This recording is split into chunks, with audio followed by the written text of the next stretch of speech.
Fala pessoal, tudo bem com vocês? E vamos a mais um vídeo do canal. Esse canal que foi feito para você que gosta de saúde mental, que se interessa por psiquiatria, seja você um médico, um estudante de medicina, um médico residente, um estudante ou profissional de outras áreas da saúde, ou mesmo um curioso que quer conhecer um pouco mais sobre essa área tão fascinante que é a psiquiatria.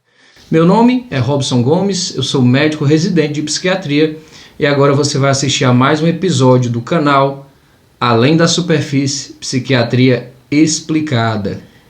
Hoje o tema é delírio ou delírios, porque a gente vai ver que tem vários tipos de delírios.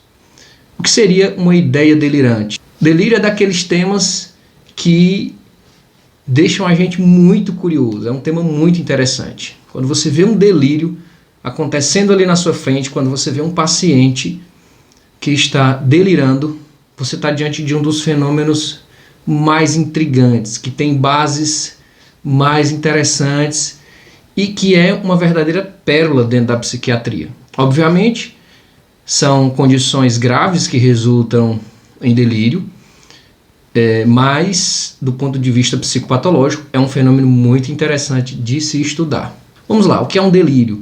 O delírio é a alteração mais importante, alteração patológica, do que nós chamamos juízo de realidade.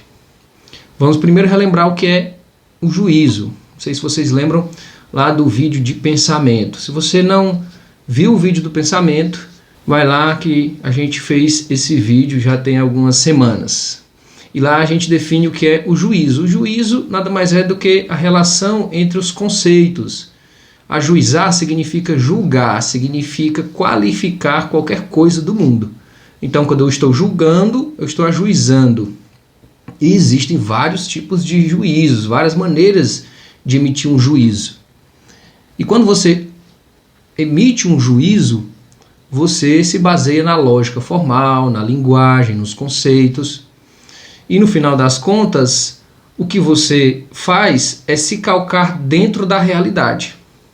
Se a gente for discutir o que é realidade, a gente pode entrar em discussões profundas, discussões filosóficas às vezes.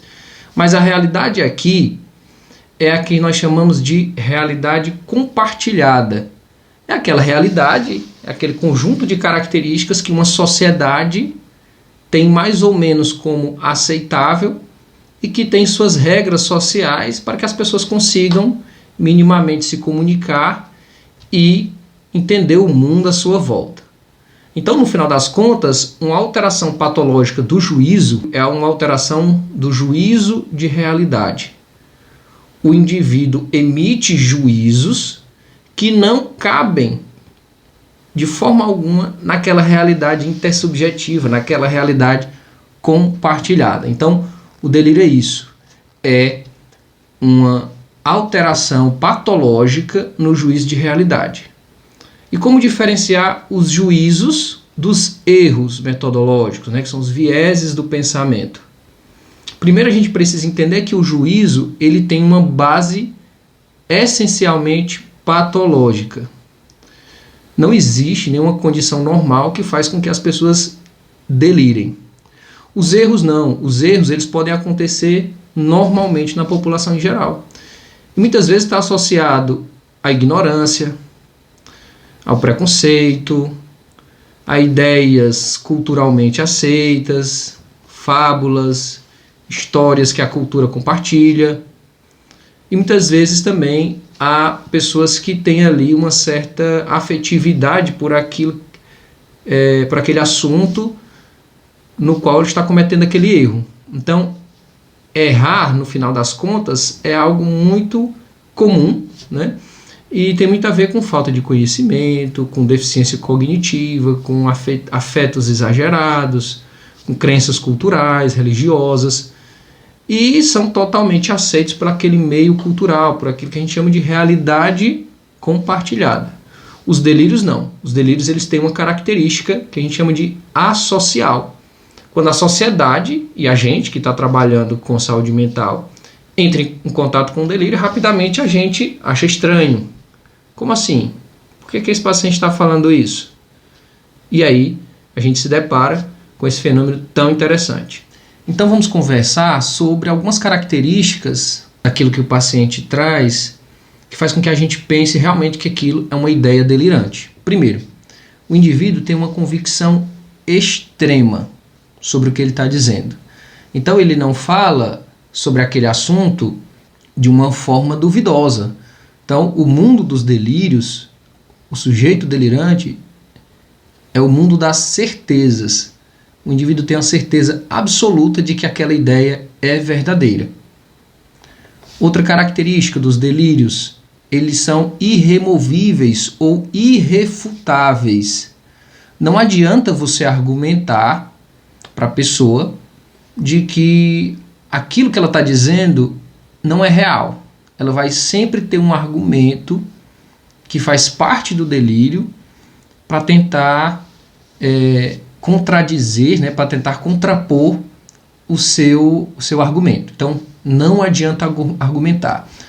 As ideias delirantes, elas são irremovíveis ou irrefutáveis. E por último, o conteúdo do delírio, ele é algo impossível de ser verdadeiro dentro daquela realidade compartilhada que a gente conversou.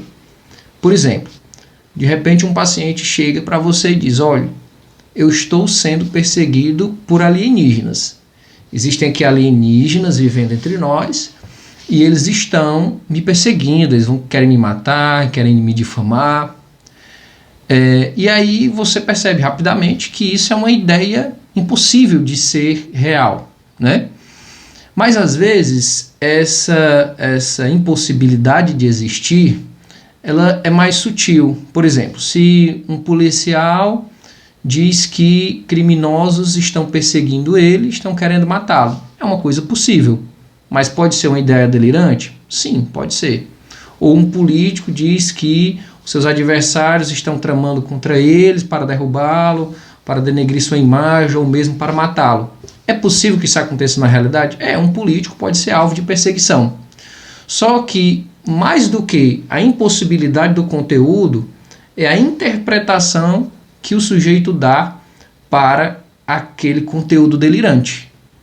Ele dá uma interpretação totalmente enviesada e exagerada e que contamina todas as suas vivências subjetivas, de tal sorte que ele passa a viver em função daquele delírio. Então, quando a gente diz que é uma ideia impossível, não apenas o conteúdo, mas a interpretação que o indivíduo dá àquele conteúdo. Outra característica importante é que o delírio para o indivíduo ele parece ser algo muito óbvio, né? Então, se o indivíduo diz o seguinte: olha, você não está vendo, rapaz, que os meus vizinhos estão querendo me matar, que eles estão aí tramando contra mim, estão até em conluio com a minha família. Você não está vendo, não? É algo muito óbvio isso. Então, você não está vendo que os alienígenas vão chegar nos próximos dias, já mandaram mensagem, está todo mundo sabendo. Então, para o indivíduo delirante, o conteúdo é óbvio. Ele às vezes até fica impressionado. Como é que pode? Como é que você não está sabendo disso? Como é que você não acredita nisso? Está tão óbvio, né? Está tão escancarado. Então é outra característica. Uma característica importante também é que os delírios são aculturais, ou seja, eles não se justificam dentro das crenças culturais e nem dentro daquelas crenças religiosas. Por exemplo, se a pessoa tem lá suas crenças religiosas, participa de alguma religião específica, mesmo que uma parte da sociedade não acredite naqueles tipos de deuses ou de entidades religiosas, aquele grupo no qual aquela pessoa está inserida e que pratica aquelas atividades religiosas, para eles aquilo é verdadeiro. Então isso não se configura um delírio, né? Se configura apenas uma verdade intersubjetiva daquele grupo que convive com aquela pessoa. Por outro lado, é importante a gente diferenciar os delírios das chamadas ideias sobrevaloradas ou ideias prevalentes, que são chamadas também de ideias por superestimação afetiva. Ou seja, a pessoa está de tal sorte afetada por aquela ideia que ela passa a dar quase que um contorno delirante àquilo ali. Só que não chega a ser um delírio propriamente dito. Ele não obedece a todas as características do delírio e de alguma forma eles podem ser removidos. A pessoa, depois de exposta à realidade, ela pode se convencer de que aquilo não é verdadeiro. Vamos dar um exemplo clássico: anorexia nervosa, ou também a dismorfofobia, em que a pessoa olha para o espelho e tem a sensação de que está gorda, quando na verdade as pessoas chegam para ela e dizem: não, você está muito magra, seu nariz não tem nada disso que você está pensando. Então a pessoa tem quase que uma sensação de que o seu corpo não é daquele jeito que a maioria das pessoas dizem. Por quê? Porque ela está totalmente afetada por uma ansiedade, por uma angústia de que precisa ter aquele corpo ideal. E até a ponto de, às vezes, mulheres subnutridas, por exemplo, modelos, acharem-se que estão obesas, que estão muito gordas. Não é um delírio, porque diante de uma abordagem específica, uma abordagem psicológica, a pessoa pode se convencer: realmente eu estou exagerando aqui nesse meu pensamento. Outra ideia supervalorada, por exemplo, são as ideias hipocondríacas. A pessoa, às vezes, tem uma convicção extrema de que tem uma doença grave, mesmo às vezes fazendo vários exames de imagem, exames laboratoriais. Só que essas ideias muitas vezes não chegam a ser delirantes, porque dentro de um contexto específico você consegue remover essa ideia e consegue de alguma forma convencer a pessoa de que ela não tem aquela doença tão grave assim. Obviamente, muitas vezes as ideias delirantes e as ideias sobrevaloradas, elas têm uma fronteira, um limite difícil de diferenciar. Às vezes delírios hipocondríacos, como a gente vai conversar mais à frente, são difíceis de diferenciar de ideias prevalentes de conteúdo hipocondríaco. Uma coisa importante também de a gente conversar sobre os delírios é dividi-los em delírios primários e delírios secundários. Os delírios primários são essas ideias que surgem a partir do conteúdo, do ajuizamento do pensamento. Então, os delírios primários, eles existem porque existem. Eles são uma estrutura ali que surge de uma base patológica ali mais profunda. Já os delírios secundários, eles normalmente têm uma causa. Pode ser uma causa orgânica: o indivíduo ali teve um acidente vascular encefálico, ou tem uma demência, ou teve um trauma craniano e passou a delirar por conta daquilo ali. Ou ele pode estar em cima de uma alteração, por exemplo, afetiva. O indivíduo está num quadro depressivo grave e por conta do quadro depressivo ele passou a apresentar delírios. Ou o indivíduo está num quadro de mania, do transtorno bipolar, e passa a apresentar delírios. A gente diz que os delírios eles podem ser congruentes ou incongruentes com o humor. Por exemplo, se o indivíduo está em quadro depressivo grave e passa a apresentar delírios de ruína, de que está tudo acabado, de que nada faz mais sentido, de que toda a sua família está na miséria, então começa a acreditar de uma forma, uma convicção extrema em vários conteúdos negativos, esse delírio ele é congruente com o humor. Por quê? Porque ele está atrelado a ideias negativas, a crenças negativas. Da mesma forma, se o indivíduo está num episódio de mania e tem um delírio de grandeza, né, de que acredita que é muito rico, muito poderoso, ou que é um Messias, veio para salvar o mundo. Então, esses são delírios que surgem a partir de um humor elevado. Então, são delírios que se calcam numa alteração afetiva. Então, a alteração afetiva é a estrutura, é a alteração primária nessas condições, ao passo que os delírios eles aparecem secundariamente a elas. Então, vale a pena a gente fazer essas distinções. O que é um delírio incongruente com o humor? Por exemplo, é um indivíduo que está com um quadro de mania e, por exemplo, apresenta um delírio persecutório, né? Esse delírio persecutório, normalmente, ele é um delírio primário, ele tem uma origem patológica primária e não tem relação, por exemplo, com humor elevado ou mesmo com humor reduzido, no caso das depressões. Outra coisa muito interessante também de a gente conversar sobre o delírio é como é que surge um delírio, né? Fenomenologicamente falando, quando a gente observa um sujeito delirante, ele passa por algumas fases. Vamos conversar um pouco sobre essas fases. Primeiro, existe a fase do trema. Essa palavra trema, ela veio importada da arte. Então, o trema é aquela sensação de ansiedade, de angústia que os atores vivem minutos antes de entrar no palco. Então, o trema no delírio seria justamente esse conjunto de alterações da percepção, da afetividade que o indivíduo experimenta, que pode às vezes demorar dias ou mesmo semanas, antes de realmente apresentar a atividade delirante. Então, nessa fase de trema, o indivíduo vivencia uma angústia existencial muito grande, passa a ter uma sensação de estranheza patológica. Ele começa a olhar para o mundo e começa a achar muito estranho as coisas que estão acontecendo ali, que nada começa a fazer sentido para ele, tem alguma coisa muito estranha se organizando, só não sabe o que é. Então o trema é essa sensação de ansiedade, de angústia, de sofrimento subjetivo que o indivíduo não sabe a que se atribui, como se tivesse algo por acontecer. Depois do trema, o indivíduo inicia a atividade delirante. E essa próxima fase a gente chama de apofania. A apofania é quase como uma revelação. O indivíduo está ali naquela angústia e de repente, pá, vem aquela ideia delirante. E ele tem aquela sensação assim, agora sim, agora eu entendi por que eu estava daquele jeito, agora tudo faz sentido.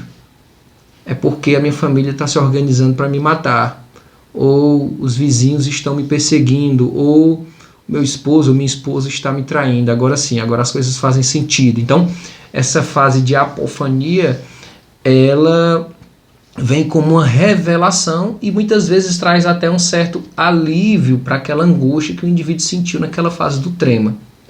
Uma fase seguinte que as pessoas delirantes, podem experimentar é a fase apocalíptica.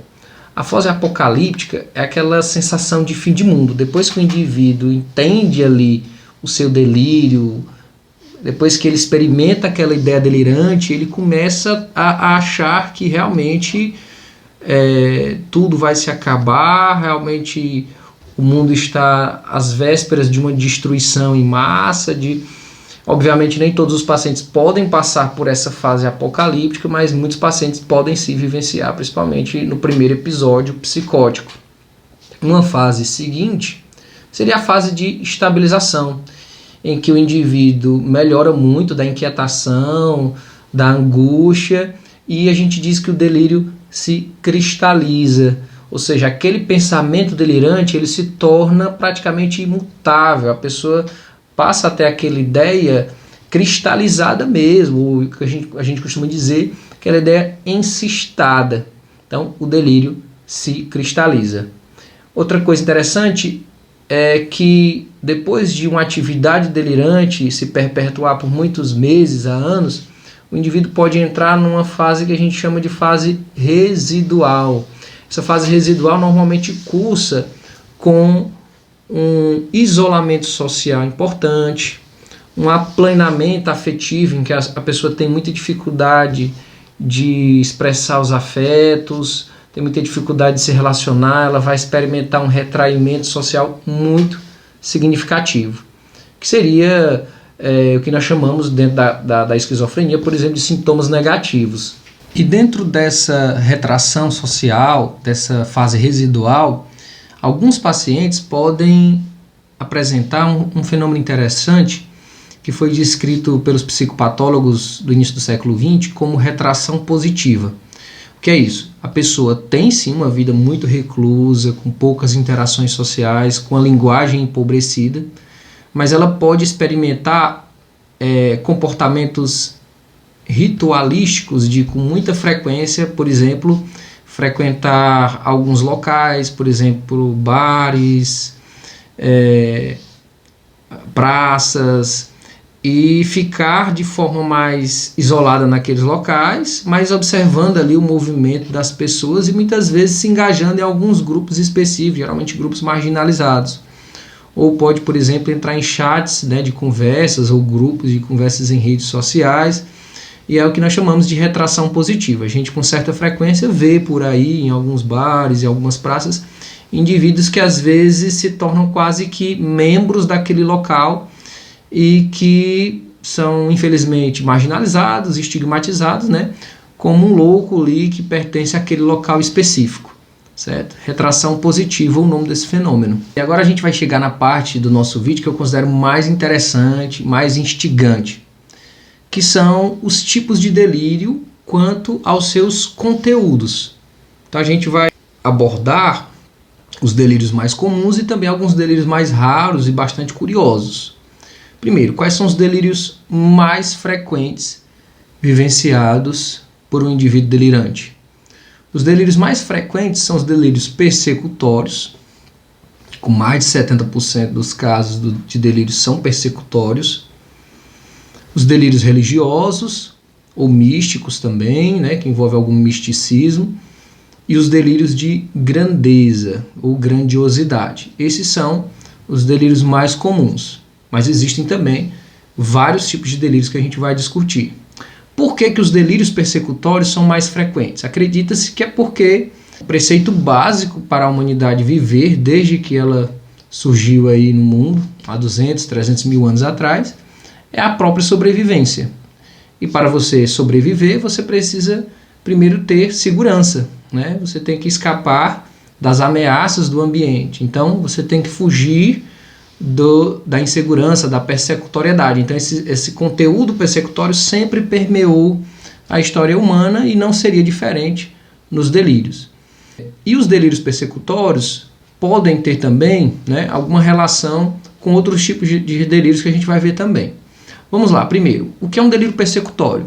O indivíduo acredita que está sendo perseguido, que existem pessoas, sejam pessoas conhecidas ou desconhecidas, ou existem às vezes entidades ou monstros ou extraterrestres, enfim, que querem prejudicá-lo, ou que querem difamá-lo, ou que querem torturá-lo, ou que querem matá-lo. Isso o indivíduo pode acreditar que são pessoas de fora, pessoas desconhecidas, mas pode acreditar também que são familiares, amigos, vizinhos. Então a persecutoriedade é realmente o conteúdo mais frequente dos delírios. Outro tipo de delírio que também tem esse colorido persecutório é o chamado delírio de autorreferência ou apenas delírio de referência. O indivíduo acredita que uma série de coisas que estão conversando ou que estão falando por aí se referem a ele. Então, de repente, a pessoa está passando, vê algumas pessoas ali numa praça ou numa esquina conversando e a pessoa começa a acreditar que estão falando dele. E por que ele tem esse colorido persecutório? Porque eles não estão falando bem da pessoa. A pessoa acredita que estão falando mal, que estão tramando ali algum plano juntos para matá-lo, para persegui-lo. Enfim, os delírios de referência também são muito frequentes, principalmente em quadros de esquizofrenia, assim como os delírios persecutórios propriamente ditos. Um delírio também comum que pode ter esse colorido persecutório é o delírio de relação. O indivíduo tem ali uma ideia persecutória e relaciona ela com uma outra coisa qualquer. Por exemplo, agora faz sentido. Meu pai comprou esse carro porque ele quer me matar com esse carro. Ou agora faz sentido. O governo tomou essas medidas porque no final das contas essas medidas vão me prejudicar. Então a pessoa sempre acha uma relação que na realidade não existe entre duas coisas. Então chamado delírio de relação. Outro tipo de delírio que com certa frequência a gente vê, que pode também ter um colorido persecutório, são os delírios de influência ou delírios de controle. O indivíduo passa a acreditar que existem pessoas ou entidades ou tecnologias que estão controlando a sua vida, desde seu movimento até o que elas pensam. Então a pessoa passa a acreditar que, por exemplo, o governo, através de ondas de rádio, estão controlando o que ele pensa, estão tendo acesso ao seu pensamento. São chamados delírios de influência. Outro delírio muito comum é o delírio de grandeza ou delírio de grandiosidade. É um delírio que está mais presente nos quadros de mania psicótica, do transtorno bipolar. No delírio de grandeza, o indivíduo passa a acreditar em ideias irreais e às vezes com muita convicção de que é uma pessoa poderosa, de que é uma pessoa socialmente privilegiada, de que é muito rico, de que tem poderes especiais. Então, o delírio de grandeza ou de grandiosidade, ele tem todo esse colorido que normalmente é congruente com um humor elevado.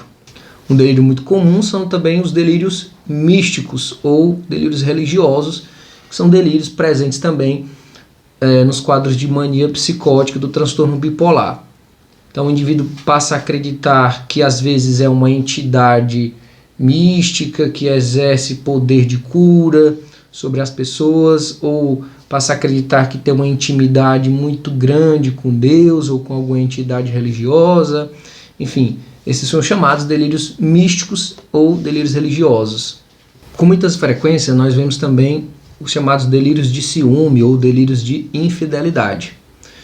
A pessoa passa a acreditar que o cônjuge ou companheiro, companheira, está o traindo de uma forma vil, de uma forma impiedosa. Às vezes essa traição acontece na cabeça da pessoa, né? Com centenas de homens, às vezes com familiares, com amigos próximos. Então o indivíduo tem uma crença absurda e totalmente desproporcional de que está sendo traído pelo cônjuge. Muitas vezes pode resultar inclusive em agressão ou mesmo assassinato da pessoa pela qual o indivíduo está alimentando aquele delírio de ciúmes.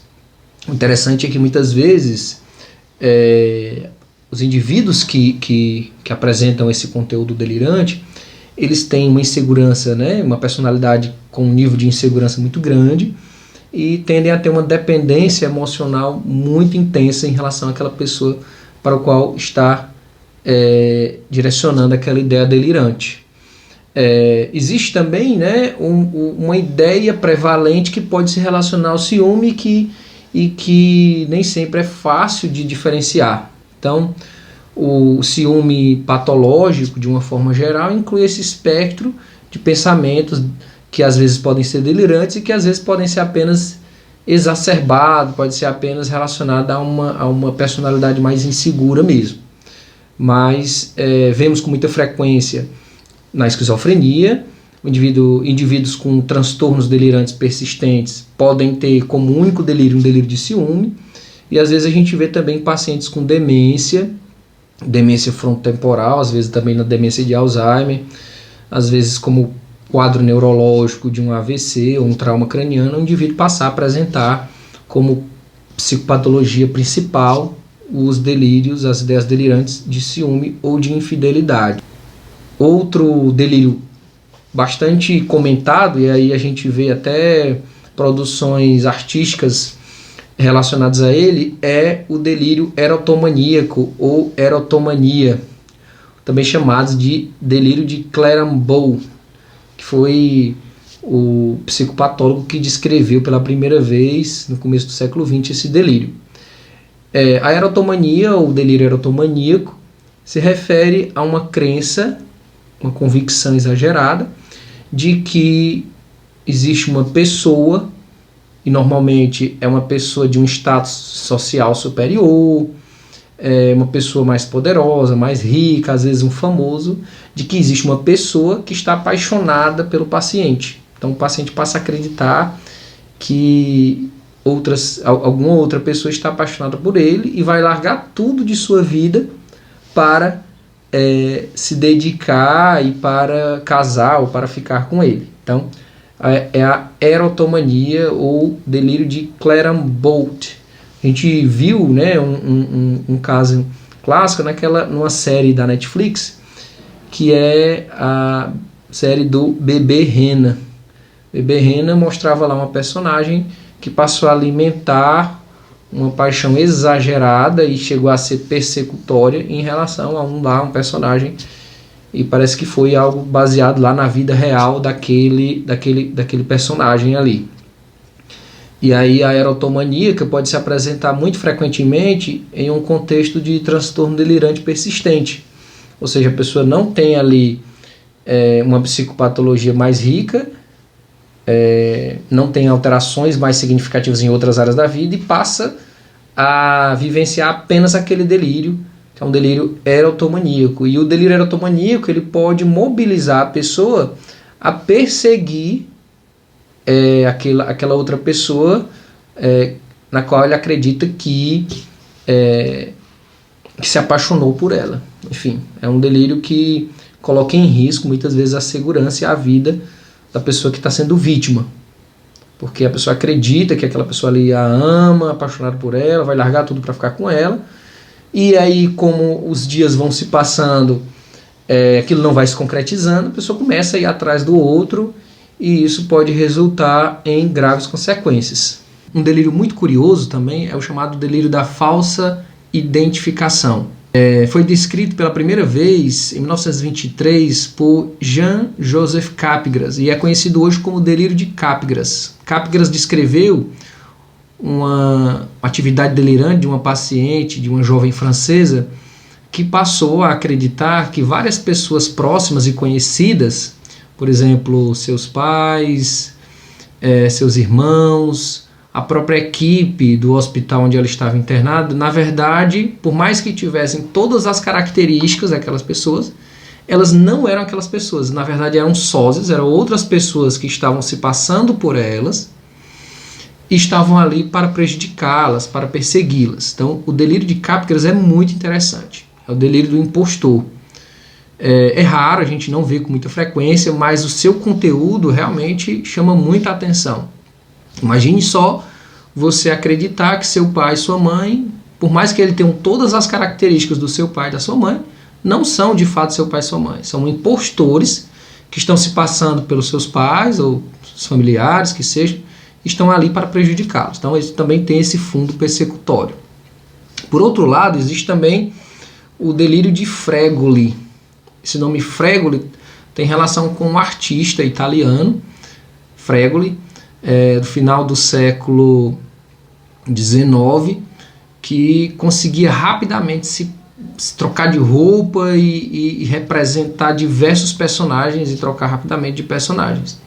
Então, nessa atividade delirante, que é o delírio de Fregoli, a pessoa acredita que tem uma ou poucas pessoas específicas que estão se passando por várias outras pessoas, também nesse sentido persecutório. Outra variante interessante dos delírios de falsa identificação é quando o indivíduo acredita, por exemplo, que ele, na verdade, não se trata dele, ele é um sósia, né, que está se passando por ele, ou que, na verdade, ele não existe só em um, né, o eu duplo.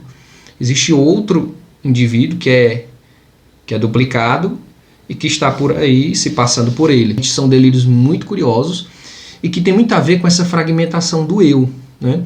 Porque uma das coisas mais interessantes que a gente tem que entender sobre a atividade delirante é que nessas situações o eu, que é justamente essa estrutura que separa o indivíduo do restante do mundo, ela está fragmentada, ela está mais porosa. E o que é o eu e o que é o mundo realmente tem limites agora imprecisos, e o indivíduo passa a ter a sensação de que o mundo se volta para ele, ou ele se permeia pelo mundo. Então, por isso que muitas vezes a gente se depara com esses delírios assim, de influência, em que a pessoa acha que estão entrando dentro da sua cabeça, escutando seus pensamentos, ou estão influenciando seus atos, ou que, né, ele na verdade está duplicado, tem outro por aí igual a ele. Então, realmente tem essa série de curiosidades, de ideias interessantes que permeiam os delírios. E aí vale a pena a gente comentar brevemente alguns delírios específicos que se relacionam ao humor deprimido, que são aqueles delírios congruentes com o humor depressivo, né? Por exemplo, o delírio de culpa, em que a pessoa acredita que todos os problemas, às vezes, da humanidade, ou todos os problemas de sua família, ou tudo que acontece com ela, de forma culposa, ela merece tudo aquilo que está acontecendo. Certo? Outro delírio é o delírio de ruína ou niilismo. A pessoa tem a sensação de que o mundo já não tem mais jeito, de que ela e sua família toda, bem como a todas as suas gerações futuras, estão desgraçadas, vão viver na miséria, né? São chamados delírio de ruína.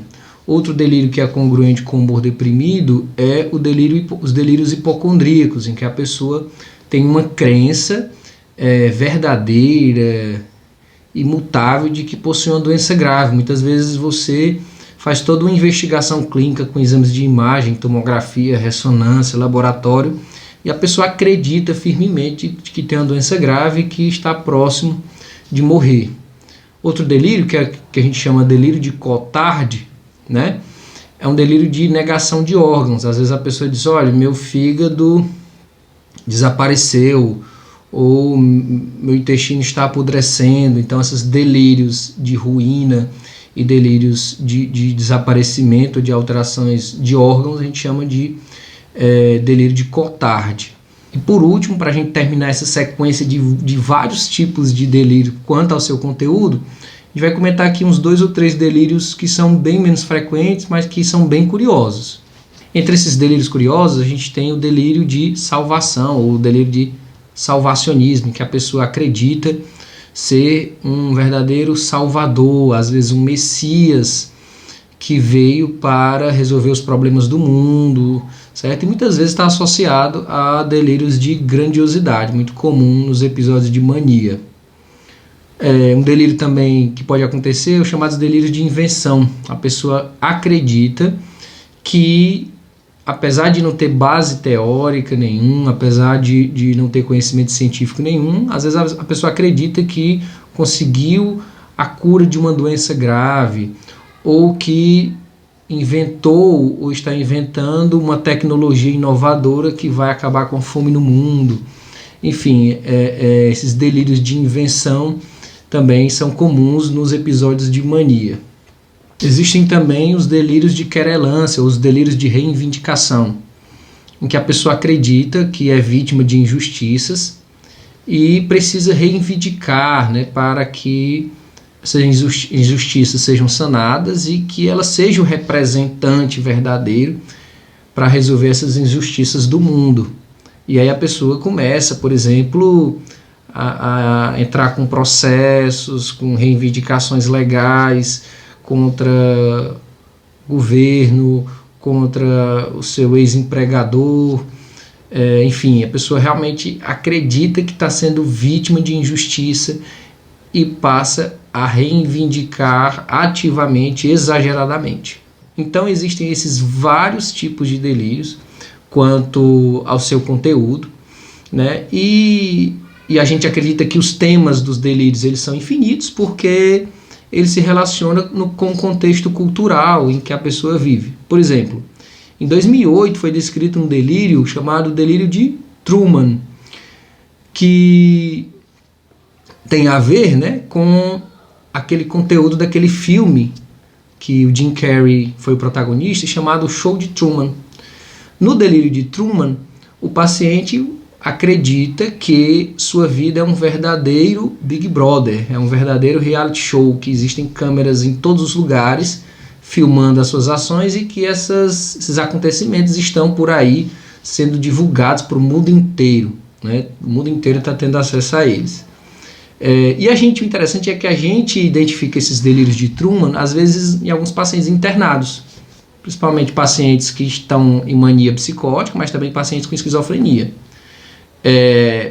Porque nos espaços comuns, né, enfermarias lá da ala psiquiátrica, que a gente tem alguns pacientes internados, obviamente eles têm câmeras, né, para monitorizar alguns acontecimentos e rapidamente a equipe poder agir. E aí muitas vezes os pacientes olham para essas câmeras e passam a acreditar que eles estão ali num reality show e está todo mundo assistindo e que o mundo inteiro está acompanhando ali aquela atividade daquele paciente durante aquela internação. Então a gente vê também essas variações na prática. Mas o legal é isso, é que à medida em que as construções culturais vão se estabelecendo, a criatividade humana, dentro do contexto delirante, pode se estabelecer de infinitas formas, ou Por exemplo, com as redes sociais, a pessoa pode acreditar, né, pode desenvolver uma ideia delirante de que existem perfis fakes que estão ali perseguindo-a, ou existem tecnologias de satélite que estão influenciando a sua mente. Enfim, enquanto o ser humano produzir novidades no contexto político, social, religioso, tecnológico, nós vamos ver conteúdos delirantes distintos acontecendo. Então é isso. Delírio é um assunto muito interessante, muito curioso, é um fenômeno realmente que pode estar presente em vários cenários da psicopatologia, seja na esquizofrenia, no transtorno delirante persistente, nos quadros de depressão, de mania, nos transtornos de personalidade, e costumam ter características distintas conforme eles vão aparecendo aí nesses transtornos, e muitas vezes podem responder a tratamento, somente nos quadros de humor, e às vezes é mais difícil de tratar quando estamos diante de um fenômeno primário, como na esquizofrenia, na paranoia, né, chamado transtorno delirante persistente. Se você gostou desse vídeo, deixa aquele like, compartilha com os amigos, não se esquece de se inscrever no canal, e você acabou de assistir a mais um episódio do canal Além da Superfície, Psiquiatria Explicada. Forte abraço a todos.